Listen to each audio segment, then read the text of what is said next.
Officer को deploy करूंगा। तुम कहना चाहते हो कि तुम और ये चार ये तो गाइज, अगर आप इस इंतजार में बैठे रहे थे कि 3 अक्टूबर को शाम की चाय के साथ आप सिंघम अगेन का ट्रेलर एंजॉय करोगे, तो ऐसा हो ही नहीं सकता था, क्योंकि सिंघम का मूड अचानक से ही चेंज हो गया। दरअसल अब 7 अक्टूबर को मुंबई के नीता मुकेश अंबानी कल्चरल सेंटर में एक इवेंट के दौरान ये ट्रेलर लॉन्च किया जाएगा और इस फिल्म के एक्टर अजय देवगन, दीपिका पादुकोण, करीना कपूर खान, टाइगर श्रॉफ, अर्जुन कपूर, जैकी श्रॉफ, रणवीर सिंह और अक्षय कुमार, उम्मीद है कि ये सभी ट्रेलर लॉन्च के मौके पर मौजूद होंगे। इनके साथ ही मीडिया और स्टारकास्ट के फैंस को भी ग्रैंड ट्रेलर लॉन्च का हिस्सा बनने के लिए इनवाइट किया जाएगा, क्योंकि मेकर्स चाहते हैं कि ये ट्रेलर फिल्म जितना ही ग्रैंड हो। पर सिंघम ये कौन सा खेल खेल रहा है भाई? पकड़म पकड़ाई या फिर कोई नया गेम मार्केट में आया है क्या?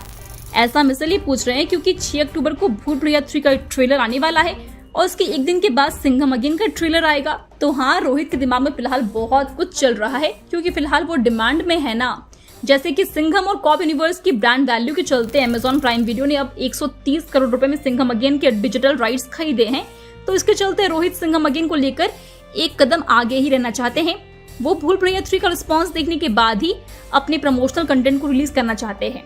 मतलब प्रमोशनल कंटेंट में अगर कोई कमी रह भी गई होगी तो सामने वाला का रिस्पांस देखते हुए उसमें कुछ ना कुछ एडजस्ट कर सकते हैं, क्योंकि प्रमोशनल कंटेंट अगर अच्छा रहा तो फिल्म हिट होने के लिए बहुत मदद होगी और ऑडियंस का ध्यान फिल्म पर रहेगा। अब भूल भुलैया 3 का टीजर रिलीज किया गया, जिसे 24 घंटे में 20 मिलियन व्यूज मिले थे। तो उसका समीक्षा रिस्पांस देखने के बाद रोहित ने ऐसा ट्रेलर शायद काटा होगा जो 24 घंटे में 50 मिलियन व्यूज क्रॉस कर पाए।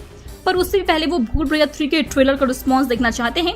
पर ये जो खेल चल रहा है ना पोस्टपोन होने का, वो अगर रिलीज डेट को लेकर ही कर दे तो किसी को सरदर्द होगा ही नहीं, ना ही मेकर्स को और ना ही हमें। इसलिए अभी भी कुछ फैंस को उम्मीद है कि ये जो 2 फिल्में तगड़ी दिखाई दे रही है और अगर ये एक दिन पर गैप लेकर रिलीज होगी ना तो फिर कोई पहाड़ टूटेगा नहीं बल्कि फायदा ही होगा। और इसके एग्जांपल्स हमारे सामने हैं, जैसे कि पिछले साल 11 अगस्त इंडिया भर में मेकर्स की फेवरेट डेट बनी हुई थी। 11 अगस्त से 13 अगस्त तक वीकेंड था।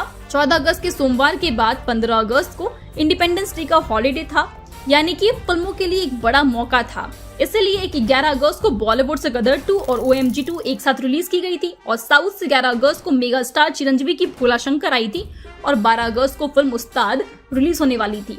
मगर इस क्लैश में दिमाग लगाया सुपरस्टार रजनीकांत सर ने और उनकी जेलर ने। जेलर की रिलीज डेट 10 अगस्त थी, मतलब इन सारी बड़ी फिल्मों के एक दिन पहले ही वो रिलीज हुई और इस फिल्म ने 48 करोड़ की ओपनिंग ली थी। ठीक है, ऐसा ही 2023 के एक और बड़े क्लैश में भी हुआ था।